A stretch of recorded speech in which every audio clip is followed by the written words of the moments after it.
은혜에 대한 응답 혹은 반응으로서의 삶이라는 것이지요. 그래서 그리스도인의 모든 삶은 하나님의 자비하심과 그 은혜에 대한 감사의 표현, 이 감격의 표현, 바로 그것이 되어야 할 줄로 믿습니다. 억지로 쥐어 짜내는 신앙생활이 아니고 하나님이 먼저 베푸신 그 은혜를 깨닫고 그리고 그게 실제가 되니까 그것을 허락하신 하나님께 대한 감사와 감격이 우리가 행하는 모든 삶의 이야기들이 되기를 바랍니다. 그래서 로마서 12장 1절에서 특별히 염두에 두고 있는 하나님의 모든 자비하심이란 로마서 1장부터 11장까지 바울이 특별히 설명했던 그 모든 하나님의 구원 행위와 계획을 요약해서 일컫는 말이다 하는 것도 지난주에 살폈지요.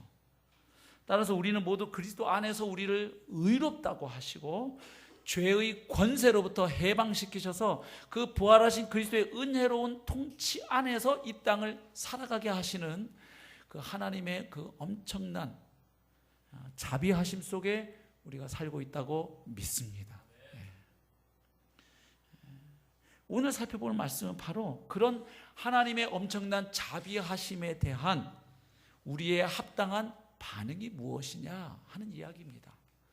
결론 이미 나 있죠. 한마디로 하나님의 자비하심에 대한 우리의 합당한 반응은 한마디로 어떻게 표현할 수 있는가? 우리의 몸을 하나님이 기뻐하시는 무엇으로?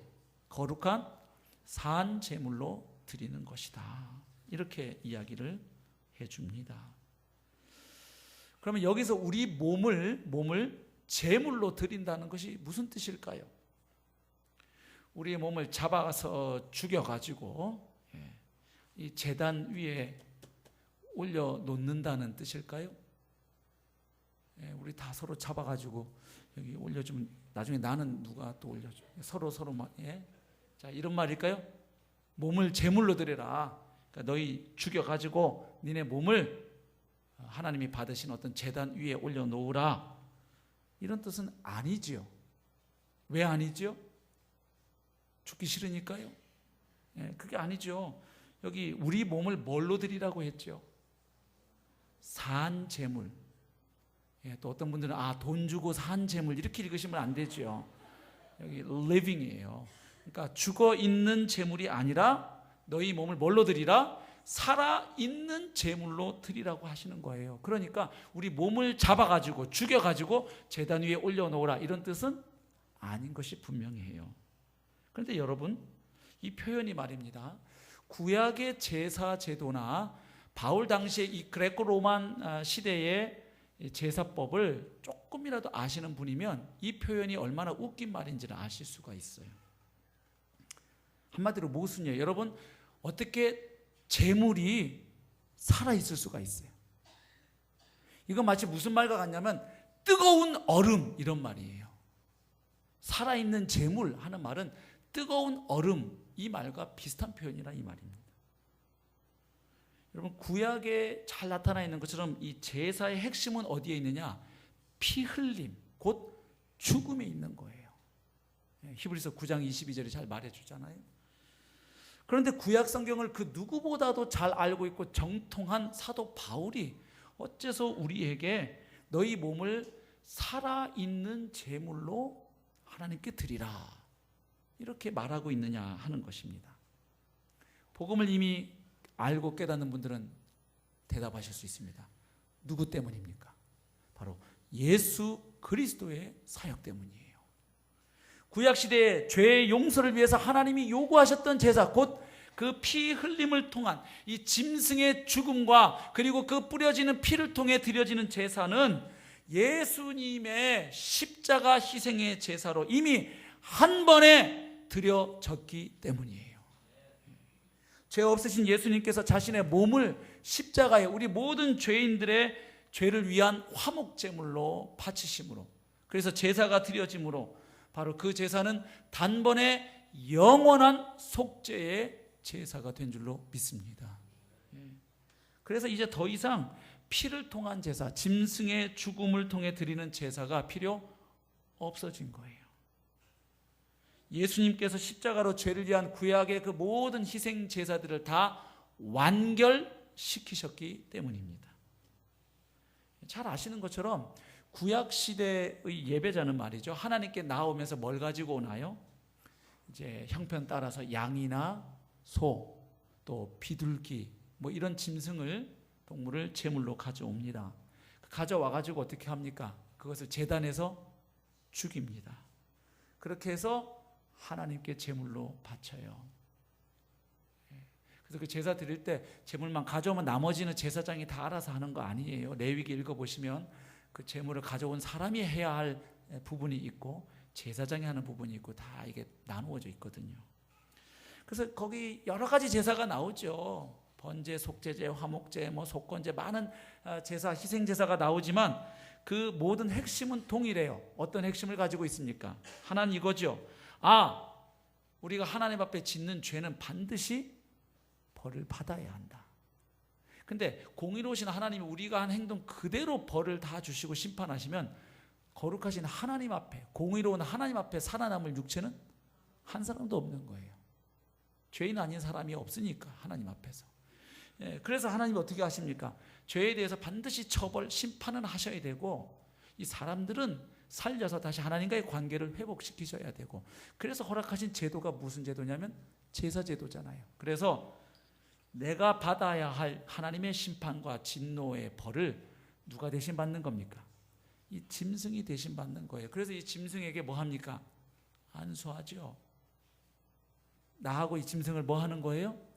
동일시하는 거죠. 그래서 좀 있다가 이 짐승이 찢기고 피를 흘리고 죽어가고 태워지고 하는 걸 보면서 무슨 생각을 하게 하는 거예요?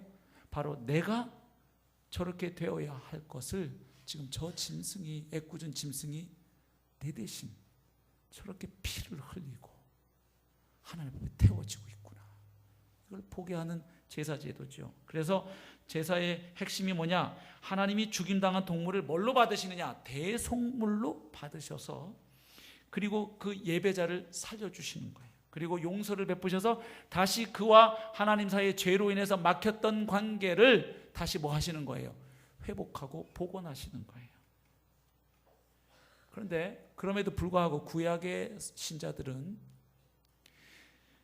자신이 하나님 앞에 가져와서 제물로 바치는 이 황소나 염소의 피가 자기 죄를 완전히 없애주지는 못한다는 것을 알았습니다. 황소나 염소의 피는 어디까지나 자신들의 죄를 덮어서, 이 구약 제사의 의미는 죄를 커버링하는 거예요. 죄를 덮어서 그 죄에 떨어질 하나님의 심판을 철회시키고 유보시키는 기능이에요. 만약에 그 짐승들의 피가 진짜로 죄를 완전히 없애주었다면 그들이 그렇게 매년 반복해서 제사 드릴 필요가 없었습니다. 사실 예배자를 위해서 대신 죽임당하는 그 황소나 염소나 비둘기는 바로 우리 모든 죄인들, 모든 인류의 죄를 위해서 마지막 희생 제물이 되실 예수님을, 예수 그리스도를 예표하는 그림자였던 것이죠. 우리 히브리서 10장 1절부터 4절을 보시겠습니다. 보이시는 분들은 같이 읽어도 좋을 것 같아요. 시작. 율법은 장차 올 좋은 일의 그림자일 뿐이요 참 형상이 아니므로 해마다 늘 드리는 같은 제사로는 나오는 자들을 언제나 온전하게 할 수 없느니라. 그렇지 아니하면 섬기는 자들이 단번에 정결하게 되어 다시 죄를 깨닫는 일이 없으리니 어찌 제사 드리는 일을 그치지 아니하였으리요. 그러나 이 제사들에는 해마다 죄를 기억하게 하는 것이 있나니 이는 황소와 염소의 피가 능히 죄를 없이 하지 못함이라. 그 황소나 염소의 피가 죄를 덮어서 하나님으로부터 죄사함 받고 용서함 받기는 했지만 그들의 죄를 완전히 사해주지, 없애주지는 못했다는 것이죠. 그래서 사도 바울이 고린도전서 5장 7절에 보면 이렇게 말합니다. 우리의 유월절 양 그리스도께서 희생되셨느니라. 그러니까 그리스도가 바로 마지막 유월절 양, 진정한 유월절 양으로 그분이 희생되셨다. 다시 말해서 예수님의 희생이 이제 완전하고도 충분했기 때문에 더 이상 사람들의 죄를 위한 또 다른 희생 제사는 필요하지 않게 되었다 하는 의미가 되죠. 히브리서 10장 11절 12절이 이 진리를 아주 선명하게 선포합니다. 한번 같이 읽어볼까요? 제사장마다 매일 서서 섬기며 자주 같은 제사를 드리되 이 제사는 언제나 죄를 없게 하지 못하거니와 오직 그리스도는 죄를 위하여 한 영원한 제사를 드리시고 하나님 우편에 앉으사. 아멘. 구약에 드렸던 제사는 끊임없이 반복해야 했던 제사입니다. 불완전한 제사예요. 그러나 예수 그리스도, 죄가 없으신 하나님의 아들 예수 그리스도께서 자신을 제물로 바치신 십자가에서 드려진 그 제사는 영원한 제사입니다. 그렇기 때문에 다시 반복할 필요가 없는 것이죠. 이처럼 구약시대의 죄의 용서를 위해서 하나님이 요구하셨던 제사, 곧 피를 통한 또 죽음을 통해서 드리는 제사는 예수 그리스도의 희생제사로 말미암아 이미 한 번에 다 드려졌습니다. 더 이상 죄를 위하여 제사 드릴 이유가 없어진 거예요. 그래서 바울은 이제 그러면 하나님의 자비하심을 받은 우리가 드릴 제사는 뭐냐? 더 이상 짐승 잡을 필요 없고 너희 몸을 죽여서 제물로 바칠 필요도 없다. 이제는 너희의 몸을 살아있는 제물로 바쳐야 된다. 이렇게 권면하는 것이. 그럼 우리는 또 질문해야죠. 그래요. 그러면 우리 몸을 드리라는 게 우리 몸을 죽여서 제단 위에 올려놓으라는 뜻이 아니라면 몸을 산 제물로 바친다는 것은 도대체 무슨 뜻일까 물어야죠. 한마디로 말씀을 드리면 우리 몸을 제물로 바친다, 드린다고 하는 이야기는 우리가 이 몸을 가지고 살아가는 우리의 삶 전체를 하나의 제물처럼 하나님께 올려드리는 것이. 그걸 어떻게 할 수 있냐면 여기서 바울이 말하는 이 몸을 드리라고 할 때 이 몸이 헬라어로 소마라는 단어예요. 소마. 근데 로마서를 비롯해서 바울이 이 몸이라는 단어로 쓴 소마라는 단어의 용례를 쫙 살펴서 정리해 보면 우리가 가지고 있는 이 육체적인 몸뿐만 아니라 우리의 전 존재를 의미하는 단어예요. 그러니까 단순히 이 physical body, 이 신체만을 뜻하는 게 아니고 당연히 그건 포함하고요. 몸은 그뿐만 아니라 우리의 전 존재. 그래서 바울이 여기서 말하고 있는 몸이란 인간 존재의 일부를 말하는 게 아니라 인간 존재 전부를, 전체를 의미합니다. 그리고 본문에서 말하는 이 몸이라고 하는 단어는 이렇게 물질적인 신체에만 국한되지 않은 전인을 의미할 뿐만 아니라 또 실제적으로 이 구체적인 지체, 우리 몸의 일부로 표현되는 그 몸을 또 의미해요. 예를 들어서 눈, 코, 입, 손, 발, 뭐 이런 우리 몸의 지체 있죠. 이것으로 표현되는 몸이기도 해요. 그래서 몸은 인간의 구체적인 구현을 뜻해. 저 사람이 이렇게 몸을 가지고 움직이면 저 사람. 이게 몸으로 표현이 되는 거죠. 결국 몸을 제물로 드린다, 산 제물로 드린다는 것은 이런 의미를 갖게 됩니다. 우선 몸을 하나님께 드린다. 이 말은 우리가 살면서 이 몸으로 다 움직여서 행하면서 살아가잖아요. 그래서 몸으로 행하는 이 모든 행위들, 그것을 누구에게? 하나님께 드린다 하는 의미가 돼요. 즉 우리가 몸을 가지고 살아가는 모습 전부를 하나님께 올려드린다 하는 의미예요. 그래서 우리의 일상적인 삶의 현장과 인간관계 속에서 하나님을 섬기는 것을 뜻해요. 그래서 이제 짐승을 죽여서 혹은 내 몸을 죽여서 드리는 게 아니고 우리의 삶 자체를 하나님께 제물로 올려드리는 것이에요. 그래서 우리의 삶이 곧 예배의 행위가 되게 하라, 그 말을 하는 거예요. 그래서 삶에서 이루어지는 우리 몸의 모든 그 행위들이 일거수일투족이 하나님이 받으실 만한 예배의 행위가 되게 하라, 이런 말이죠. 그래서 결국은 우리가 살아가면서 몸으로 행하는 이 모든 행동들, 움직임, 살아내는 모습들을 통해서 내가 하나님을 하나님으로, 하나님을 최고로 존귀한 자로 여기고 있음을 드러내라는 의미입니다. 여러분, 예배가 영어로 worship이죠. worship. 이 worship이라는 단어는 worth라는 말과 ship 결합된 단어예요. worth, 가치라는 뜻이에요. 예배는 뭐냐? 하나님의 가치를 알고 인정하는 행위가 예배예요.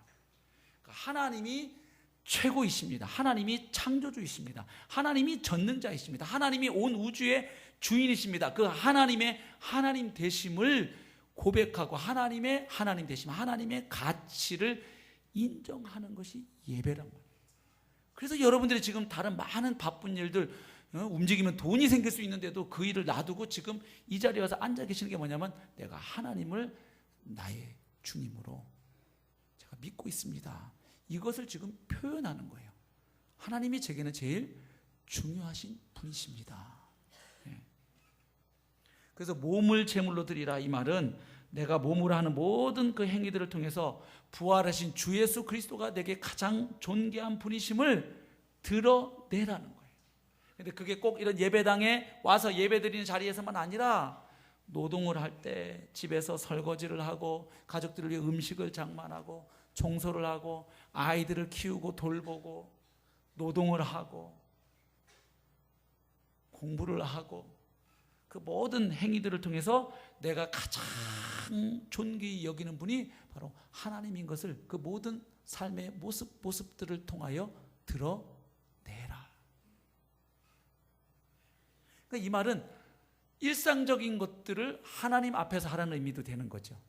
그러니까 늘 하는 일들, 세상 사람이나 우리나 다를 바 없는 거, 밥 먹는 거, 공부하는 거, 일하는 거, 청소, 설거지 다 하는 일인데 그것을 이제 구원받은 너희들은 누구 앞에서? 하나님 앞에서 죽게 하듯 하면 그런 지극히 일상적인 우리가 꽃에 물 하나 주는 행위도 뭐가 될 수 있다? 예배가 된다는 거예요. 네 몸을 하는 모든 것이 하나님 앞에서 하나님의 영광을 위하여 그분을 의식하고 그분 앞에서 하게 되면 너의 모든 몸의 움직임조차 다 예배가 된다는 것이죠. 그러나 그런 일상적인 것을 하나님 앞에서 하는 것만을 의미하고 있지는 또 않아요. 이 로마서 6장 13절 말씀과 연계해서 오늘 로마서 12장 1절 말씀을 읽게 되면 몸을 산제물로 드린다 할 때 또 하나 중요한 의미가 하나 있습니다. 그건 뭐냐? 바로 우리 몸의 이 지체를 의의 병기로 드리는 것을 의미해요. 우리 로마서 6장 13절을 같이 읽으면 좋겠습니다. 시작.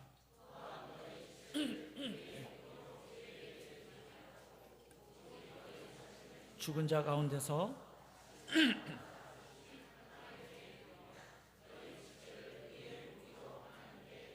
아멘. 너희가 그리스도를 믿고 죄사함 받아 의인이 되었다면 하나님의 자녀가 된 게 맞다면 이제는 더 이상 옛날에 그리스도 밖에 있을 때 하던 것처럼 너희들의 그 몸의 지체, 눈, 코, 입, 손, 발 이런 것들을 죄를 짓는 데 쓰지 말고 이제는 뭐 하는데? 의를 행하는 데 쓰라는 거예요. 우리 몸이 의와 자비와 사랑과 긍휼의 도구로 쓰여질 때, 사용될 때 바로 그것이 하나님께 향기로운 제물이 되고 제사가 된다는 뜻이에요.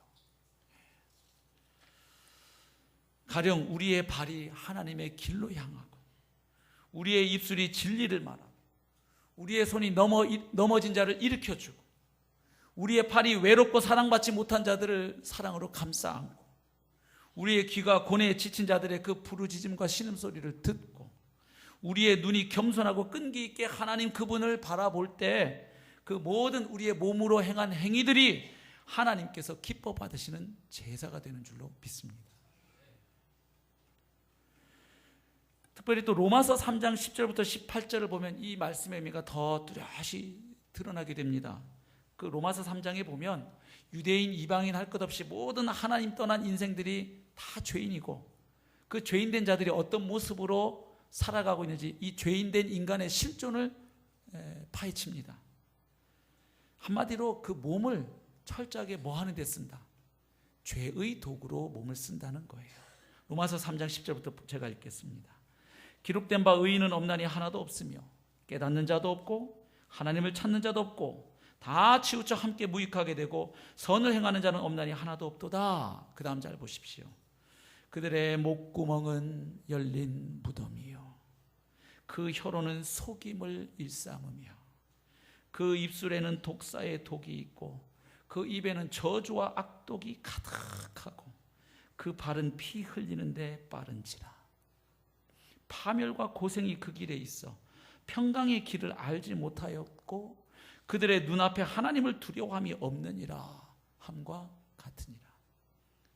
자, 이런 우리들이었는데 이제 너희 몸을 의의 무기로 하나님께 드리라. 이 말은 뭡니까? 지금 로마서 3장 10절을 가지고 바꿔보면 이렇게 표현이 가능해요. 우리의 목구멍이 이제는 열린 무덤이 아니라 열린 천국이 되고, 우리의 혀가 속임이 아니라 정직과 진리를 말하고, 우리의 입술에 독사의 독이 아니라 감사와 찬양의 꿀이 흐르고, 우리의 입에 저주와 악독 대신에 축복과 감사와 격려의 말이 가득하고, 우리의 발이 피 흘리는 데 빠른 것이 아니라 복음을 전하는 데 빠르게 될 때 바로 그 모든 지체를 가지고 행한 행위들이 하나님 앞에 향기로운 제사가, 예배가 될 줄로 믿습니다. 그렇죠? 그래서 여기서 우리는 바울이 왜 내용상 보면 삶 전체를 드려라, 너의 전 존재를 드려라 이렇게 얘기하고 있는 건데 왜 굳이 몸을 드리라 이렇게 표현했을까? 이 의도를 짐작하게 돼요. 여기서 말하는 몸, 소마가 육체뿐만 아니라 몸으로 행하는 모든 삶 전부를 말한다고 말씀드렸죠. 그러니까 이렇게 말할 수 있잖아요. 구원받은 너희는, 하나님의 자비하심을 깨달은 너희는 이제 그 자비하심에 대한 반응으로 너의 전 존재를 제물로 드려라. 너의 삶 전부, 너의 삶 일체를 하나님께 향기로운 제사로 올려드리라. 이렇게 하면 되잖아요. 명확하잖아요. 근데 왜 그걸 굳이 몸을 제물로 드려라, 몸이라는 단어를 왜 썼느냐 하는 것이에요. 그렇게 학식이 높은 바울이 굳이 그것을, 그 내용은 그 내용인데 몸이라는 단어를 쓰는 의도가 있다는 거예요. 사실 우리 삶이라는 게 거의 대부분 몸을 가지고 다 행하는 거예요. 맞습니까? 뭐 밥 먹는 거, 공부하는 거, 노동하는 거, 심지어 자는 것도 몸이 하는 활동이죠. 막 안 움직여서 그렇지 자는 동안도 몸의 신체들은, 장기들은 다 저마다의 또 일을 하고 있어요. 쉬면서. 그렇죠? 예. 그러니까 우리 삶이라는 게 사실은 이 몸을 가지고 살아가는 것이기 때문에 몸을 드려라 하면 곧 삶을 드려라 하는 말이 되니까 몸을 썼다 이렇게 볼 수도 있겠지만 더 깊은 뜻이 하나 있다는 것이죠. 그건 뭐냐면 이 몸의 중요성을 바울이 강조하고 있는 거예요. 왜냐하면 바울 당시대 헬라 철학자들은 몸을 아주 악하고 천한 것으로 여겼어요. 그래서 이 정신과 영혼은 고귀하고 이 육체는 아주 천하고 악한 것으로. 그래서 오죽하면 헬라 철학자들 무슨 말까지 하냐면 몸은 무덤이다. 그래서 심지어는 헬라 철학에서 말하는 구원은 뭐냐? 이 우리를 이 굴레처럼 붙잡고 있는 이 몸으로부터, 그리고 그 몸의 영향력으로부터 벗어나는 것, 해방되는 것을 salvation, 구원이라고 얘기해요. 그래서 이 몸을 막 이렇게 금욕주의로 학대하든지 아니면 어차피 이 몸은 악한 거니까 그냥 막 함부로 굴리는 쾌락주의의 삶으로 가든지 뭐 이런 삶의 양태를 낳는 것이지요. 그래서 이 아주 이원론적 태도입니다. 정신, 이데아의 세계는 아주 고귀하고 이 육체, 물건, 물질의 세계는 아주 처속한 것. 그러다 보니까 성, 속, 이원론이 나오는 거예요. 이게 그대로 그리스도인들에게도 들어오니까 어떻게 돼요? 예배 드리는 거, 뭐 성경 공부, 제자 훈련 귀한 일, 주방에서 열심히 땀 흘려서 밥 짓는 거는 천한 일, 집에서 청소하고 내가 택배 상자 열심히 날리는 거는 에이, 목사님이 설교하고 성경 공부 인도하고 상담하고 저런 거는 아주 주님의 성직, 거룩한 일. 내가 그냥 시장에서 생선 파는 건 천한 일, 이건 그냥 일, 저건 거룩한 일. 이러나요? 성경이 어떻게 이렇게 말하고 있어요? 이건 다 헬라 철학이 플라톤 사상의 영향을 받은 거예요. 이 어거스틴이라든지 아퀴나스 같은 신학자들도. 그게 이게 기독교에 이렇게 유입돼 들어온 영향이죠. 여러분, 성경은 몸을 굉장히 중요하게 가르칩니다. 맞습니까? 예. 우선 창세기에 보면 우리 몸이 말이죠, 인간 존재 혹은 인간 인격의 근본 요소가 된다는 걸 먼저 가르쳐줘요. 창세기 2장 7절을 보시면 하나님의 인간 창조 이야기를 이렇게 설명해요. 여호와 하나님이 땅의 흙으로 사람을 지으시고 생기를 그 코에 불어넣으시니 사람이 생명이 됐다, 이렇게 얘기해요. 그러니까 인간은 본질적으로 흙으로 지어진 뭐가 있어요? 이 몸, 육체가 있고, 그 다음에 거기에 뭐가 부어져서 하나님의 숨결, 루아흐예요, 히브리어로. 이 breath, 하나님의 숨결을 이 흙덩어리에 불어넣으니까 이 몸과 흙덩어리와 하나님의 생기가 결합되니 비로소 생명, living soul, 살아 움직이는 존재가 되었다. 그러니까 인간은 몸만으로도 인간이 아닌 거고, 영혼만으로도 몸이 아니고, 영혼과 육체가 결합되어 있을 때 인간인 거예요. 그래서 영혼이 떠나간 육체는 시신 운구에 올 때 비행기 화물칸에 태워오는 거 아세요? 옛날에 그 고르바초프 대통령 그 영부인 라이사 여사, 저 어디 외국 가서 수술받고 결국 돌아가셔서 오는데, 비행기 내릴 때 고르바초프는 딱 그 트래블러 계단으로 딱 내려오지만 그 여사의 관은 저쪽에서 나오는 거죠. 그러니까 이 영혼과 육체가 따로 놀면 사람이 아니문이다. 네, 맞아요? 결합돼 있어야. 이 육체가 없으면 고스트예요. 창세기 2장 22절 24절 보십시오. 여호와 하나님이 아담에게서 취하신 그 갈빗대로 여자를 만드시고 그를 아담에게로 이끌어 오시니 아담이 이르되 이는 내 뼈 중에 뼈요 살 중에 살이라. 이것을 남자에게서 취하였은즉 여자라 부르리라. 인류 최초의 사랑의 세레나데입니다. 이러므로 남자가 부모를 떠나 그의 아내와 합하여 둘이 한 몸을 이룰지로다. 부부가 전인격적인 결합을 통해서 둘이 하나가 되는 것을 한 몸으로 표현해요. 분명히 남편 몸 따로 있고 아내 몸 따로 있잖아요. 분명히 구별되는 육체인데 둘이 하나. 하나님 보실 땐 당연하지. 아담이 있었고 하와를 누구에게서 만들어냈는데요? 아담 몸 안에 있는 갈비뼈를 뽑아내서 새로운 객체를 만들어서 분명히 둘은 구별되지만 이건 어디에서 나왔어요? 여기에서 나왔으니까 하나였다가 둘이 됐다가 다시 결합하면 하나가 되는 이런 관계죠. 이 그리스도와 교회의 신비를 부부관계를 통해서도 나타내는 거예요. 어쨌든 한 몸을 이룰지로다. 또한 우리를 구원하기 위해서 오신 구원자 메시아 하나님의 아들 예수 그리스도께서 육체로 오셨다는 것을 성경은 매우 강조해요. 요한복음 1장 1절 보십시오. 태초에 말씀이 계시니라. 로고스가 계신다는 거예요. 이 말씀이 하나님과 함께 계셨으니, 그러니까 하나님과 구별되는 분이에요. 하나님과 함께 계셨으니까 하나님이 있고 하나님과 함께 계시는 말씀이 있는 거예요. 분명히 구별되는데, 그런데 이 말씀은 곧 하나님이시다. 하나님과 본질상 뭐하다? 동등하신 분이에요. 하나님과 분명히 성부 하나님과 구별되면서 그러나 하나님과 동등하신 분이 말씀이세요. 그런데 14절 가면 이 말씀이 육신이 되어 우리 가운데 거하심에, 그 말씀이 영원히 말씀으로 존재하신 게 아니라 우리를 구원하게 뭐가 되어서 우리와 동일한 플래시, 육신이 되셨다. 우리 가운데 장막을 치셨다는 거예요. 거하심에 우리가 그의 영광을 보니 아버지의 독생자의 영광이요 은혜와 진리가 충만하더라. 그러니까 하나님이 하나님의 영광을 드러내실 때 영이신 상태로 우리가 보지도 못한 하나님이 내 영광을 보거라 하신 게 아니라 그 하나님의 영광을 자기 아들을 우리와 동일한 인간의 모습으로 이 세상에, 이 땅에, 우리가 발붙이고 사는 땅에 육신으로 보내서 하나님의 영광을 그 아들을 통해 드러내셨다는 뜻이에요. 아멘? 위대한 거죠. 그 위대한 하나님이 육신이 되어 오셨다. 세상 어느 종교가 흉내낼 수 없어요. 영혼이면 영혼이고 육체면 육체지. 하나님이 육신 되어 오셨다. 이 신비예요. 이 성육신, 인카네이션.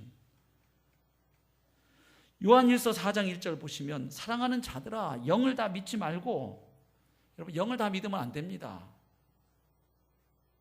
예? 이렇게 쪽집게처럼 미래를 맞춘다고 다 성령의 역사구나. 기도하니까 병이 낫는다고 다 성령의 역사는 큰일 나세요. 기도원 가서도 잘못 기도하고 잘못하면 악령 받아오는 수도 있어요. 기도원 가서 아시겠어요? 그죠? 예. 여기 보십시오. 사랑하는 자들은 영을 다 믿지 말고 오직 영들이 하나님께 속하였나 뭐하라? 분별하라. 여러분 귀신도 능력이 있거든요. 귀신도 장난질을 잘 쳐요. 광명한 천사로. 많은 거짓 선지자가 세상에 나왔습니다. 이로써 너희가 하나님의 영을 알지. 그럼 하나님의 영을 어떻게 분별하는가? 한 가지 기준을 가르쳐 주는 거예요. 곧 예수 그리스도께서 육체로 오신 것을 시인하는 영마다 하나님께서 속한 것이, 하나님께 속한 것이. 아멘. 예수님이 육신으로 오는 것을 거부하면 그냥 그분은 완전히 하나님이시기만 했지 우리와 동일한 육체로 이 땅에 오셨다는 걸 부정하면 뭐예요? 거짓 선지자예요. 그렇죠? 이마만큼 우리의 구원자가 우리와 동일한 육신으로 이 세상에 오셨다는 걸 강조한단 말이에요. 그 다음에 뿐만 아니라 그 예수님을 통해서 우리에게 주시는 구원도 보면 구원이 완성될 때 반드시 거기에 뭐가 포함되느냐? 몸의 구원이 포함됩니다. 우리가 교회에서 이제 너무 이 영혼의 중요성을 알기 때문에 영혼 구원 하다 보니까 자꾸 이게 몸이 소홀히 여겨지는데 여러분 잘 보세요. 로마서 8장 23절 같이 한번 읽어봅니다. 시작. 그뿐 아니라 또한 우리 곧 성령의 처음 익은 열매를 받은 우리까지도 속으로 탄식하여 양자될 것 곧 우리 몸의 속량을 기다리느니라. 아멘. 여기 성령의 처음 익은 열매를 받았다. 이건 뭐예요? 죄사함 받아서 의인 됐고 구원 받은 하나님의 자녀 백성 됐다 이 말입니다. 그러니까 구원을 이미 받은 우리도 사실은 아직 뭘 기다리고 있다? 이 몸의 속량, 이 몸까지 완전히 해방될 그 구원받을 그날을 뭐한다? 탄식하며 기다린다는 거예요. 그래서 이 구원받은 성도는요, 이미 주신 구원에 대한 감사와 감격의 스피릿이 늘 충만하면서도 그러면서도 그 완성될 구원, 주님 오셔서 완성될 그 구원에 대한 목마름이 늘 있는 거예요. 왜? 지금 구원의 첫 열매를 받은 것도 이렇게 내 마음에 기쁨과 평강이 임하거늘 지옥 같은 삶이 천국 같은 삶으로 바뀐다면 이 완전한 구원에 내가 들어가게 될 때 그 주님과 함께 영원토록 왕노릇하는 천국에서의 그 삶은 도대체 얼마나 대단할까? 그래서 주님 오실 날을 기다리게 되는 거예요. 그러니까 사실은요, 저는 그냥 필요 없어요. 지금 받은 구원이 너무 커요. 이런 분은 사실은 어떤 의미에서는 지금 받은 구원을 제대로 못 누리기 때문에 주님 오실 날을 사모 안 할 수도 있어요. 지금 천국이 경험되기 시작해야 이 맛배기로 보는 게 이 정도란 말이지. 야, 그러면 이 천국 장난 아니네. 이게 되는데 지금 예수 믿고 별로 달라진 게 없고 죽은 다음에 지옥 안 간다는 것만 딱 남으면 예수 믿어서 달라진 거 글쎄 지옥은 안 가겠지만서도 다른 건 똑같고 이러면 나중에 천국 별로 이렇게 사모 안 돼요. 주님 오시는 거 더디 오시옵소서 아멘 이렇게 된다니까. 예. 아니면 아예 오지 마시옵소서 이렇게 갈까. 예. 이 땅에다 천국을 만들려고 그러지 내가. 고린도전서 15장 부활장이잖아요. 여기도 보십시오. 52절부터 제가 읽습니다. 나팔 소리가 나매 죽은 자들이 뭘로 다시 살아나냐? 썩지 아니할 것으로 다시 살아나고 우리도 변화되리라. 이 썩을 육체, 우리 몸 썩잖아요.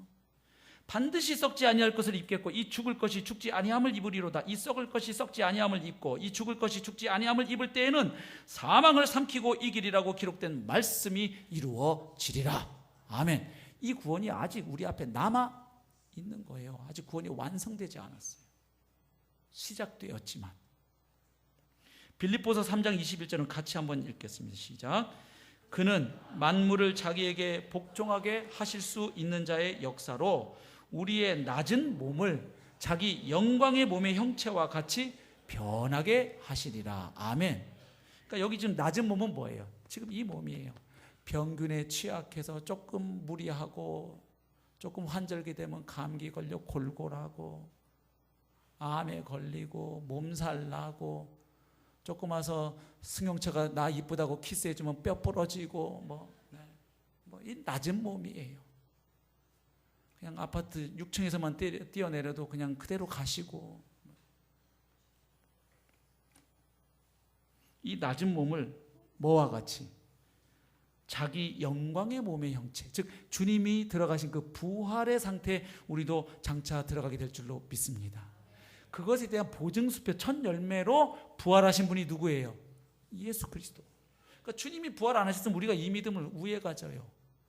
천국과 지옥이 있는 건 어떻게 믿고 보이지도 않는데 예수님의 부활로 믿는 거예요. 아멘. 예. 성경대로 오셔서 성경대로 죽고 성경대로 부활하신 그리스도를 보니 하나님은 살아 계신 분이에요. 맞죠? 예. 그리고 그분이 보내서 날 위해 십자가에 죽고 부활하신 승천하셔서 지금도 다스리시고 성령을 보내셔서 우리 중에 함께 하시는 그분, 만왕의 왕임을 그래서 믿을 수가 있는 것이에요. 예. 이렇게 헬라 철학에서는 몸을 아주 이렇게 낮게 봤지만 성경에서는 이 몸이 굉장히 중요하게 다뤄져요.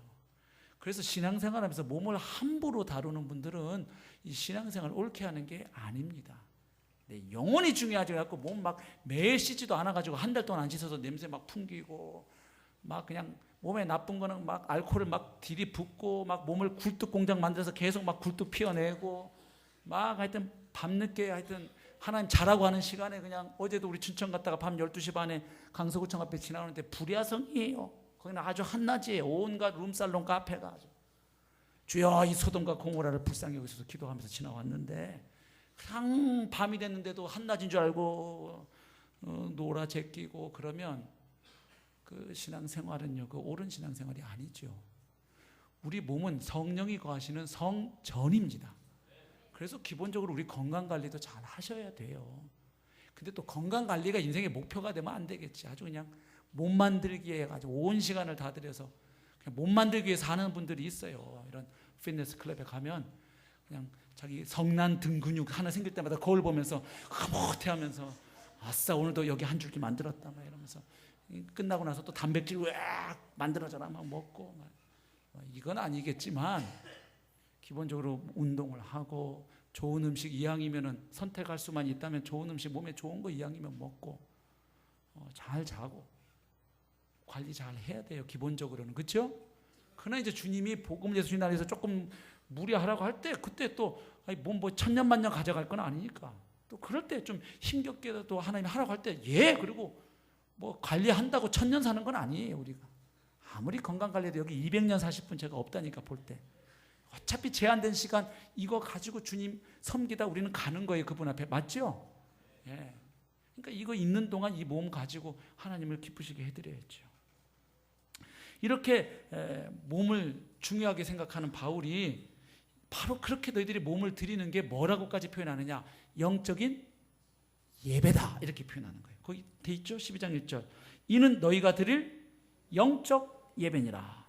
여기 영적이라고 번역된 헬라어 단어가 로기코스예요. 그래서 좀 영적이라는 번역이 조금은 아쉬운 번역이 될 수 있어요. 로기코스라는 말은 로고스라는 단어의 이 명사형의 형용사형이에요. 그러니까 로고스는 명사예요. 로고스가 뭐예요? 말씀, 언어, 이성, 논리 이런 뜻이에요. 그래서 이렇게 무슨 학문할 때는 무슨 로지 붙죠? 그 로고스에서 온 거예요. 영어에. 그죠? 예. 여기 지금 그러니까 로기코스 하면 무슨 뜻이 돼요? 일단 단어 뜻 자체는 논리적인, 이성적인, 합리적인, 타당한, 지성적인 예배 이렇게 돼요. 그래서 그 문맥에 맞게 번역해 보면 새 번역에는 이 번역이 그런 대로 좀 되어 있던데 합당한 예배 이렇게 되어 있어요. 합당한 혹은 마땅히 드릴 예배 이렇게 번역하면 비교적 괜찮아요. 그러니까 이제 예수 그리스도께서 완전한 희생제사로 너희의 죄의 문제를 해결하셨고 그분의 부활로 너희 죽음의 문제를 해결해 놓으셨기 때문에 그분 안에서 하나님의 모든 자비하심을 깨달았고 지금도 받아 누리고 있는 너희들이 마땅히 하나님 앞에 보일 반응, 그 예배는 뭐냐? 이제 너희 몸을 하나님께 드리는 것이다. 아멘. 그래서 하나님이 우리에게 베푸신 자비와 은혜에 대한 합당한 반응으로서의 예배가 바로 이 몸을 가지고 살아가는 내 삶 전체를 하나님께 올려드리는 것이. 그래서 새 시대에는 주님이 가져오신 이 새 시대, 구약 시대 말고 새 시대에는 매일의 삶이 매 순간 예배가 되는 거예요. 그러니까 우리가 주일날 이렇게 모여서 드리는 예배도 예배지만 예배를 마치고 이제 가정으로 삶의 현장으로 우리가 가서 살아내는 것도 이제 뭐가 되는 거예요? 예배가 되는 것이죠. 구약의 제사는 짐승을 죽여서 그걸 하나님께 제물로 바쳤지만 이제 신약의 성도들은 우리의 살아있는 몸 그대로를 하나님께 올려드리는 것이. 그래서 몸을 통해 이루어지는 삶의 모든 영역을 하나님께 드리는 것. 우리의 지성을 포함해서 전인격적으로 드려야 한다는 거예요. 예배는. 그러니까 이런 모여서 드리는 공식적인 예배도 전인격적으로 드리는 예배가 되어야 할 줄로 믿습니다. 몸은 까딱까딱 입술은 열어서 노래는 부르는데 마음엔 딴 생각을 해요. 아, 오늘 내가 산 주식 내일 많이 오를까? 막 이러면서 이렇게 한다든지, 아니면 뭐 마음은 하나님 생각하는지 모르겠는데 찬양하면 입 딱 뜨는 거. 말씀을 들으면서 저게 하나님 말씀이라는 게 깨달아진데도 난 아멘 끝까지 안 해. 이러고 그다음에 난 내 마음은 하나님께 전심이야 라고 다리 꼬고 커피 마시면서 예배 드리고 계속 처음부터 끝까지 졸고 옆에 누워서 예배 드리고. 아니죠. 그러니까 전인격이라면 내 지성, 생각하면서 예배 드리는 거예요. 감정만 흥분되는 게 예배가 아니에요. 내가 왜 이 자리에 앉아 있는가? 하나님이 그리스도를 통해 나를 구원하셨구나. 그 구원의 은혜는 내가 평생 다 갚을 수 없는 놀라운 은혜가 내게 주어졌구나. 나를 그리스도와 함께 하늘에 높이, 나는 하늘에 앉은 자, 이미 그리스도 안에 있는 나는 다 가진 자구나 생각하며 예배를 드리는 거예요. 아멘. 그래서 알고 예배 드려야 되고요. 그 다음에 감정, 하나님의 은혜 강같이 넘치네. 노래는 부르는데 감정 하나도 없어. 넘쳐? 뭐 넘치는지 말도. 하나님의 은혜가 넘치네. 그럼 내 마음도 주님 감사해요. 감정이 같이 따라가야죠. 의지, 이렇게 은혜 주셨으니까 이제 감정이 충만해서 끝 아니고, 그래요 주님 은혜 주셨으니 내 한 주간 또 한번 이 말씀 잡고 한번 내가 살아볼래요. 성령 따라 살 거예요. 도와주세요. 결심하고 결정하고 나가는 거죠. 아멘. 예. 지정의 전인격, 그리고 내 삶의 모든 영역, 재물, 직업, 사업, 학업, 지성, 감성, 건강, 재정의 영역, 모든 영역을 하나님이 나를 다스리시는 영역이 되도록 내어드리는 것이지요. 그래서 우리가 몸을 가지고 살아가는 모든 삶의 모습이 곧 하나님께 드리는 제사가 되고 예배가 되기 때문에 그 제사, 그 예배는 하나님이 기뻐 받으실 만한 것이어야 되고 거룩한 것이어야 돼요. 그래서 오늘 본문을 다시 보십시오. 산제물로 드리라 하는데 산제물 앞에 수식어가 있어요. 어떤 산제물이죠? 첫 번째는 뭐예요? 하나님이 기뻐하시는 산제물. 두 번째는 거룩한 산제물입니다. 그러면 여러분, 하나님이 기뻐하시는 제물, 제사, 예배는 어떤 것일까요? 이걸 잘 모를 때는 이렇게 하면 돼요. 하나님이 기뻐하지 않으시는 예배가 뭔지를 알면 또 쉽게 알 수가 있어요. 감사하게 구약성경 예언서를 보면 이사야서나 예레미야, 호세아서 같은 데 특히 많이 나와요. 하나님이 기뻐받지 않으시는 예배가 어떤 예배인지를 말해주고 있어요.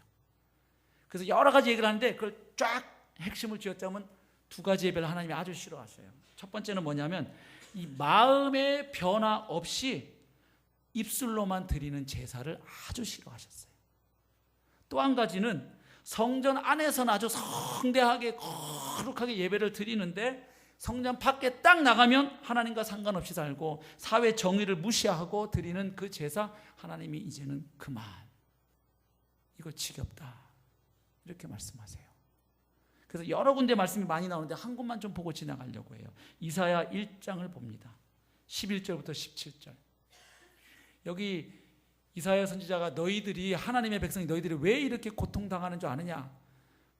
정치, 경제, 사회, 문화 모든 영역에 문제가 있을 수 있지만 가장 근본 원인은 너희 예배가 무너졌기 때문이다. 그러면서 지적을 하는데요. 보십시오.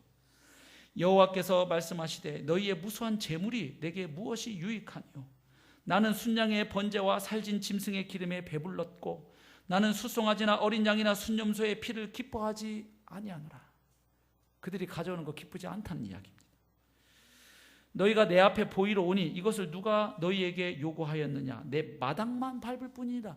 성전 마당만 밟고 간다는 거예요. 먼지만 피우고. 헛된 재물을 다시 가져오지 말라. 분향은 내가 가증히 여기는 바요. 월삭과 안식일과 대회로 모이는 것도 그러하니 성회와 아울러 악을 행하는 것을 내가 견디지 못하겠노라. 내 마음이 너희의 월삭과 정한 절기를 싫어하나니 그것이 내게 무거운 짐이라. 이 사람들이 성대하게 예배드리는 게 하나님 짐이래요. 짐. 내가 지기에 곤비하였느라. 지치셨다고 표현해요. 하나님. 너희가 손을 펼 때 내가 내 눈을 너희에게서 가리고 너희가 많이 기도할지라도 내가 듣지 아니하리니. 요즘 우리식으로 번역하면 니네가 40일 새벽 기도 특세 작정하고 일주일 금식 기도하고 철야 기도 아무리 해봐라 내가 듣나? 그 얘기죠. 너희가 많이 기도할지라도 내가 듣지 아니하리니 이는 너희의 손에 피가 가득함이라. 너희는 스스로 씻으며 스스로 깨끗하게 하여 내 목전에서 너희 악한 행실을 버리며 행악을 그치고 선행을 배우며 정의를 구하며 학대받는 자를 도와주며 고아를 위하여 신원하며 과부를 위하여 변호하라 하셨느니라. 그러니까 삶의 현장이 빠져버린 종교의식, 이 제의로서의 예배 하나님이 받지 않으시겠다는 거예요. 그러니까 신약만이 아니라 구약에서도 삶과 예배는 통합될 것을 강조해 그 맥은 같아요. 근데 신약에 와서는 더 나가는 게 뭐냐면 너희들의 이 삶이 예배를 잘 받쳐줘야 된다, 일치해야 된다는 게 아니라 아예 신약은 이제 뭡니까? 너희 삶 자체가 뭐다? 예배다는 면에서 더 진보한 거지. 여러분, 유대인들이 성전에서 드리는 제사를 하나님이 기쁘게 받지 않으신 이유가, 그 까닭이 그 형식에 문제가 있어서가 아닙니다. 그들은 레위기서에 나오는 그 율법 규정대로 정확하게 제사를 드렸어요. 물론 더 악해졌을 때는 막 말라기에 보는 막 병든 제물도 드린 적도 있지만 많은 경우에는 성대하게 드렸다고요. 그런데 왜 하나님이 받지 않으시느냐? 너희들이 입술로는 나를 예배하고 경배한다 하지만 마음은 다른 곳에 가 있다. 너희들이 마음 없이 예배를 드리니까 그 드리는 예배가 성전 밖에 나갔을 때 너희 삶에 아무런 영향력을 주지 못하는 거 아니냐. 너희들이 정말 그 성전 예배를 통해 나를 만났다면 삶의 자리로 나아갔을 때 니네가 지금처럼 그렇게 살 수는 없는 거지. 그 말은 니네가 성전에서 드린 예배도 뭘로 드렸다? 엉터리로 드린 거지. 그 얘기죠. 너희들이 마음 없이 예배 드리니까 성전 밖에서의 삶의 모습과 행동의 변화가 안 나타난다. 그래서 너희들이 매달 모이고 절기로 모이고 성회로 모이고 제단으로 가져오는 순념소 동물의 피, 야 이제 좀 부담스럽다. 막 그걸 열심히 바치면서 하나님한테 나한테 복 달라고 그러니 내가 복은 줄 수 없고 근데 달라고 막 엄청나게 바치기는 엄청 바치니 참 부담스럽다. 그래서 기도를 안 듣겠다. 이렇게까지 얘기하시는 거예요. 오늘 우리도 마찬가지죠. 하나님 앞에 내가 복종할 마음이 없고 하나님께 나를 헌신할 마음이 하나도 없으면서 하나님이 또 원하시는 것을 내가 행하고 싶은 마음은 없으면서 두 손 들어서 감정 충만해서 하나님을 찬양하고 목소리를 높여서 기도해. 막 하나님을 이용해서 내가 원하는 걸 받아내야 되니까 이런 마음으로 두 손 높여 찬양하고 목청껏 기도하고 해봐야 하나님이 힘들어 하신다는 거예요. 결국요. 그럼 하나님이 기뻐하시지 않는 예배는 마음과 몸이 나누어진 예배, 성전 안에서의 예배와 성전 밖에서의 삶이 나누어진 분리된 거잖아요. 그러면 반대로 하나님이 기뻐하는 예배는 뭘로 정리를 딱 할 수 있느냐? 한마디로 통합된 예배인 거예요. 뭐냐? 몸과 마음이 하나로 통합된 예배. 성전 안에서의 삶과 성전 밖에서의 삶이 하나로 통합된 예배. 주일의 삶과 월요일부터 토요일까지의 삶이 그리스도 안에서 통합된 삶과 예배. 이걸 기뻐하신다는 거예요. 왜냐하면 하나님은 특정한 시간, 특정한 장소에서만 하나님이 아니시기 때문이에요. 우리가 예배당에 올 때만 거룩하게 웃긴 여미고 이것도 안 해서 문제예요. 어떤 사람들은 예배당에도 막 쪼그리시니까 아싸 막 이러고 들으 이것도 문제겠지만 예배당에 올 때는 막 담배도 이렇게 빼서 숨기고 막 거룩하게 이거 자체는 나무랄 일이 아닌데 그 이면에 그 동기가 말이에요. 여기는 하나님이 계시는 성스러운 곳이네. 이렇게 하고 딱 예배당 나가는 순간 아싸 이제 여기는 내 세상이야. 아싸 여기는 주님 내가 예배 드렸으니까 일주일 동안 복 주실 거죠? 기도 응답하실 거고 아싸 이렇게 하면 이거 뭐냐면 모독하는 거죠. 하나님을 어디에다 가두는 거예요. 주일이라는 한 날에 예배드리는 그 시간 그 예배당이나 장소에 신을 딱 가다 놓고 나머지는 누구 마음대로 살겠다. 내 뜻대로 살고 당신은 예배 받아 먹고 받으셨고 내가 헌금까지 했으니까 은혜 하나님 나 사는 동안 복 많이 주시오니 이런 얘기죠. 이거 우상숭배예요. 예배 아니에요. 신을 월십하는 게 아니라 신을 내가 가지고 노는 행위예요. 컨트롤하는 거예요. 무당이 굿하는 거하고 다를 게 하나도 없어요. 이거 돼지머리 받아 먹고 우리 집에 오는 저주 액땜 해주라. 그래 물러가라 잡귀야. 그 대상만 예수로 바꿔놓게 하는 거예요. 하나님이라고 바꿔놓고 이름만.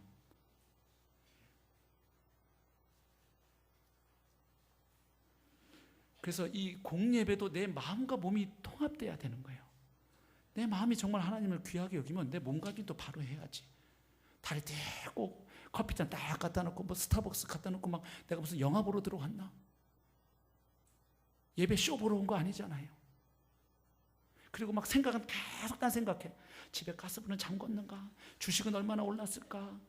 아이고 집에 우리 강아지 새끼 지금 잘 있나? 막 계속 이 한 시간도 집중하기가 어려워. 그러다가 이런 생각하면 안 돼 했더니 또 옆에 사람이 조는 게 보니까 저 인간은 예배 안 드리고 조네. 아이고 나 참 계속 딴 생각해. 또 옆에 사람 막 음정 틀리면 음정 진짜 아니 오늘 특성 저 사람들 연습을 한 거야 안 한 거야? 처음부터 끝까지 예배 못 드리고 나가는 분들 있을 수 있다. 계속 오늘 김 목사가 설교 딴 때보다 길게 할까 짧게 할까 4개 할까 막 이러면서 12시 몇 분에 끝난다 10,000원 빵 오케이 콜 막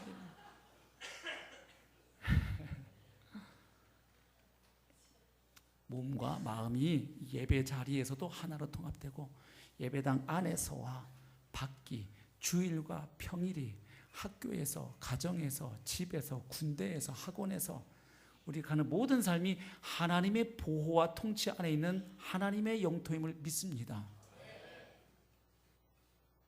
이거죠.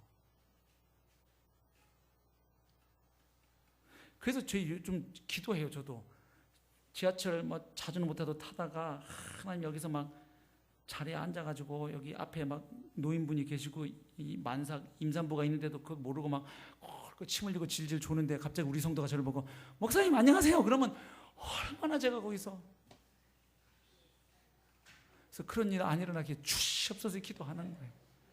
내가 막 교통신호 위반하고 확 가는데 목사님 앞에 쫙 껴들어 이런 눈은 어디다 달고 다니는 거야 이런 폼으로 달아 눈은 이러고 막 있는데 김 목사님 어디 가셔요? 당황스럽겠죠. 그래서 하나님 제가 교회에서만 목사가 아니고 그렇다고 그 목사인 척하는 거 그거 말고 막 어디 가서 대접 받으려고 목에 주고 할렐루야 목사입니다 이거 말고 어디 가서도 제 목사라는 신분이 밝혀졌을 때 부끄럽지 않도록 도와주세요. 하나님. 어쩐지 그 양반 좀 이상하게 옆에 같이 있는데 기분이 안 나쁘고 좋더라. 뭐 얼굴에서 빛이 난다 했더니 목사였어? 아이고 목사는 아니었네. 그래도 저 양 잡아먹는 놈은 아니었구나. 저건 이래야지. 목사였어? 이런 내가 너 같은 놈 만날까 봐 내가 교회를 안 가는 거야. 그러니까요 우리 삶이 이렇게 조각나면 이렇게 돼요. 그래서 삶의 전 영역이 예수님은 모든 것의 주인이시기 때문에 그분 안에 통합되어야 할 줄로 믿습니다. 근데 현대인들의 비극은 뭐냐면요 현대 도시사회의 특징은 쪼개져 있다는 거예요. 분화. 그래서 학문도 인문학, 사회학, 자연학 그 다음에 그 안에서 또 그러다 보니까 요즘 다시 학문이 어디로 가냐면 요즘 막 그런 말 많이 쓰죠. 서울대학교도 융합 프로젝트라고 아니면 또 요즘 인문학을 하면 또 통섭 막 음악과 철학의 결합 이런 걸 이제 통섭한다. 이게 막 크로스오버하는 거. 음악도 대중음악과 클래시컬 음악이 막 서로 이렇게 크로스오버하지 않아요? 막 넘나들듯이 이 이제 한계를 또 극복하기 위한 현대인들의 몸부림이에요. 이게 막 그러다 보니까 인간이 사적 영역이 따로 있고 사생활 따로 있고 공적 영역이 따로 있으니까 엉뚱한 자리에서 막 들통나는 거잖아요. 예? 막 헌법연구관이 강남역에서 카메라로 몰카 찍다가 잡혀가지고 경찰 앞에 와서 자기 헌법연구관 아니라고 막 이렇게 발뺌하고 예? 그 그냥 법조인이 판사인가요? 뭐 거의 부장급까지 되는 사람이 그냥 저녁에 나가가지고 편의점 앞에서 음란행위하다 잡혀갔는데 자기 또 판사 아니라고. 이게 앞에서는 법복 입고 법정에서는 근엄하게 하는 생활 따로 있고 뒤에 가서 하루 종일 밤새도록 야동 바지 끼고 따로 있는 거예요. 삶이 나눠지는 거예요. 우리 주님은 그런 주님이 아니세요. 예배당에 와서만 찾는 예수님이 아니시라고요. 아멘. 그래서 우리 삶이 점점 예수님 안으로 그래서 우리의 바라고 소원하는 거는 이걸 머리로 알지만 이게 잘 안 되니까 계속 우리가 기도하고 나아가는 건 점점 더 하나님 저를 다스려 주셔서 이제는 제가 집에서 걸레질만 하나 하고 있어도 우리 아들이 보고 은혜 받게 주시옵소서 이렇게 화장실 타일 닦고 변기 닦고 있을 때 아들이 보고 예수님의 아우라가 느껴진다 뭐 이랬으면 좋겠습니다. 근데 뭐 아직까지는 저는 못 갑니다. 아이 자식들은 안 하네 뭐 이러면서 할 때도 있고 그러나 제가 그 기도는 해요. 월요일날 이렇게 화장실 변기 닦고, 화요일날 우리 교회 남자 화장실 매주 우리 청소하잖아요. 교육자들이 예배당 전체를. 그 이제 2층 제가 어디 밖에 나가 있지 않느라 2층 남자 화장실은 부교육자들 돈 터치 못하게 하는데, 이건 내 거야 여기는 막 이래갖고 은혜 받으려고 막 변기 안에 다 제가 닦아요. 안에도 다 닦고. 토요일날 하셨지만 화요일쯤 되면 또 화장실이 엉망돼요. 다 변기 닦고 이 소변 여기도만 다 그 솔로 문지르고 막 하면서, 하나님 이때 내려갈 때 내 영혼의 때도 함께 내려갈지어다 이러면서 다 하면, 그리고 물 쫙 내려서 샥 그 때가 내려갈 때요, 이상하게 시원해요.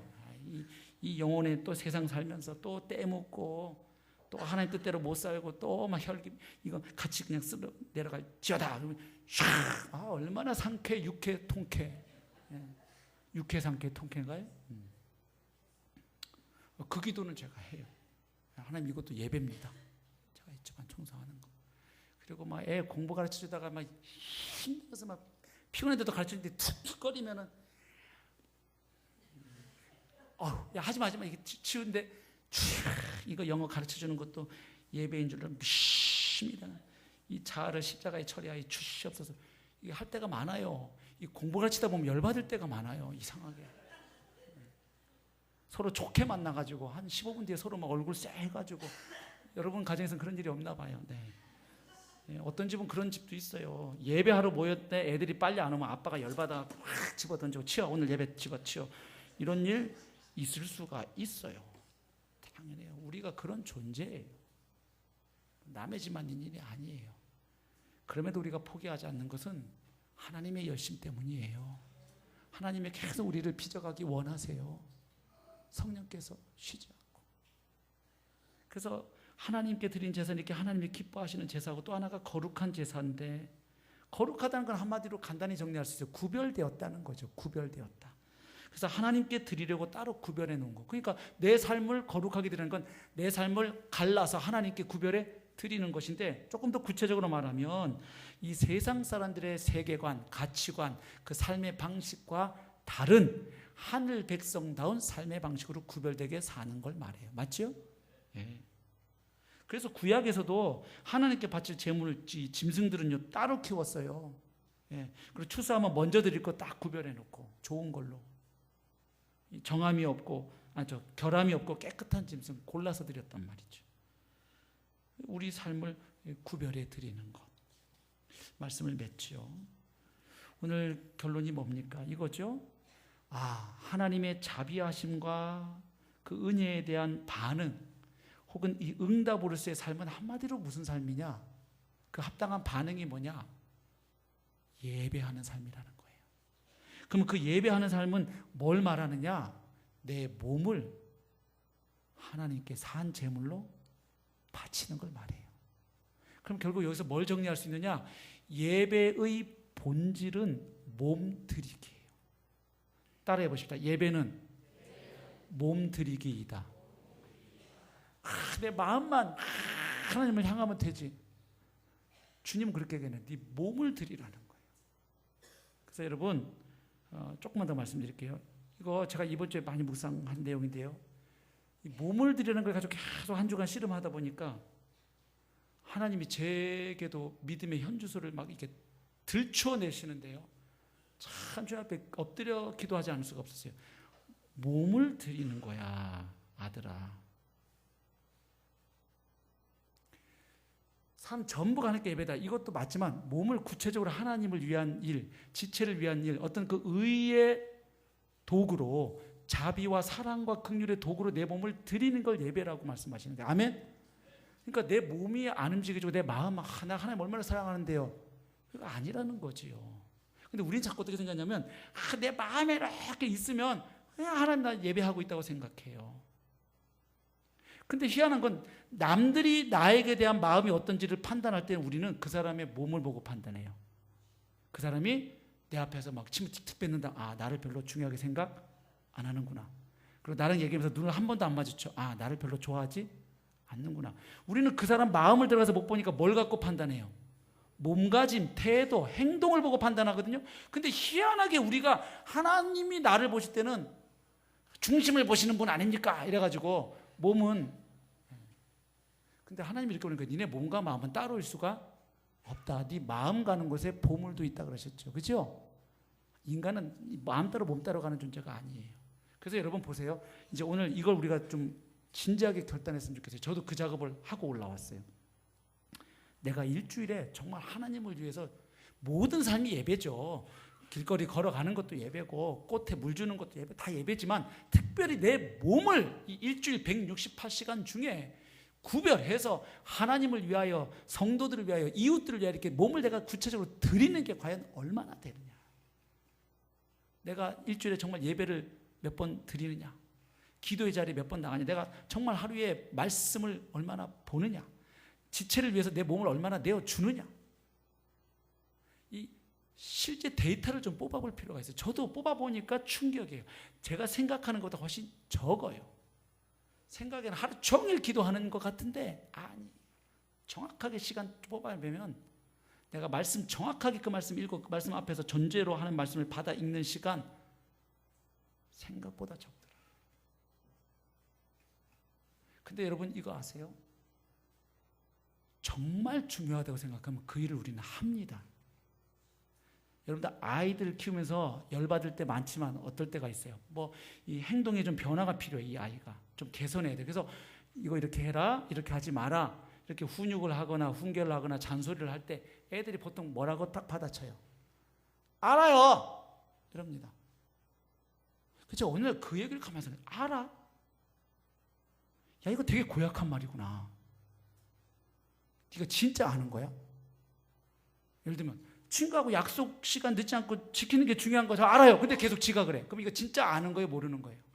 모르는 거지 아직. 그럼 만약에 두 번째 진짜로 아는데 계속 안 고쳐. 그럼 뭐예요? 나쁜 놈이지. 알면서 안 하니까. 진짜로 아는데 안 하니까. 이건 아주 고약한 놈이에요. 맞아야 돼 이놈은. 근데 애들한테는 우리가 열을 받는데 제가 딱 생각해 기도하던 자리에 사람이 딱 보이는 거예요. 너 내 앞에서 안 그러냐 이거야.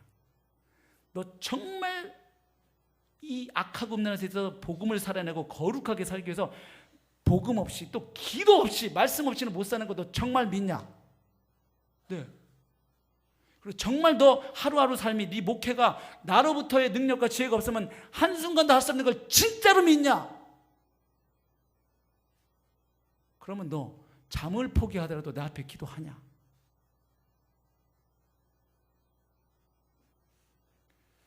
여러분요, 아이들 잘 보세요. 진짜 하고 싶은 건 애들이 합니다. 애들 보세요. 평상시 매일 못 깨죠. 지 하고 싶은 거 하는 날, 극장 가는 날, 축구하는 날 보세요. 알람이 필요 없어요. 그리고 뭐 시간 없다고 하다가 애인이 불러내죠. 밤 12시에도 튀어나갑니다. 여러분. 그렇죠? 진짜 하고 싶은 건 한다니까요. 제가 예수님 자리 하면서도 그 그룹에서 여쭈었어요. 월요일 날 탁구 치러 오시는 용사들이요, 월요일 오시면 얼마 정도 탁구를 치십니까? 한 30분 칩니까? 그러니까 1시간 반은 칩니다 그러시더라고요. 우리 1시간 반 말씀 보나요? 탁구 치지 말란 소리 아니에요. 또 오해하지 마세요. 야, 이제 월요일 날 탁구 오면 큰일 나는 거야. 김 목사님 2시간 치셔도 돼요. 뭐 1시간 반, 2시간 이걸 제가 말하고자 하는 게 아니라, 그러니까 우리가 하고 싶어하는 건 그렇게 시간을 기꺼이 내는데 탁구 1시간 반은 쳐지는데 왜 말씀 10분 읽는 건 그렇게 안 되냐 이거예요. 왜 기도는 하루 식사 기도 3번 하는 걸로 끝나냐 이거지. 정말 난 기도 없이 못 살아. 이걸 네가 믿냐 이거예요 우리가. 저도 하나님께 받은 책만 이거예요. 너가 정말 나로부터 주어지는 은혜와 능력 아니면 너 목회 못하는 거 한순간 못해 믿냐? 네. 그래? 몸으로 보여줘. 너 전날 잠 2시간밖에 못 잤어도 오늘 하루 기도해서 새벽에 하나님 주신 은혜 안 받으면 저 하나님 사역 못해요. 믿어? 잠 포기하고 내 앞에 나가서 엎드려. 잘 거 다 자고 먹을 거 다 먹고 네 취미생활 하고 싶은 거 다 하고 건강관리 다 하고 네 읽고 싶은 책 다 읽고 네가 언제 나를 위해서 드린다는 거야. 네가 앞으로 몇 년 살 거 알아? 너 알아? 너 몇 년 살지? 모르잖아. 어느 세월에? 나중에? 50대 가서? 60대 가서? 언제? 너 오늘 밤 내가 데려가면 네가 오늘까지 네 몸으로 한 게 나한테 한 거야. 충격이었어요. 목사님 나부터 신앙생활을 관념놀이 하는 거예요. 관념놀이. 예배하면서 좀 감동 밀려서 가슴이 좀 따뜻해지고 좀 막 울컥하면 은혜 받았다. 몸은 안 움직이고. 하나님, 공동체가 중요합니다. 근데 목장 모임 오라고 목자가 1년 내내 전에도 한 번도 안 가고. 말씀이 중요하다. 말씀 안 읽어. 근데 그냥 다른 시시껍절한 뭐 스포츠 신문은 1시간씩 봐 그냥. 그리고 그것도 모자라서 하나님, 제가 기도 중요한 거 아는데요. 알아요. 기도는 영혼의 호흡인 거 알아요. 근데요, 제가 주식 동향도 봐야 되고요, 연예계 가십 뉴스도 좀 봐야 되고요, 저 북한 동향도 좀 봐야 되겠고.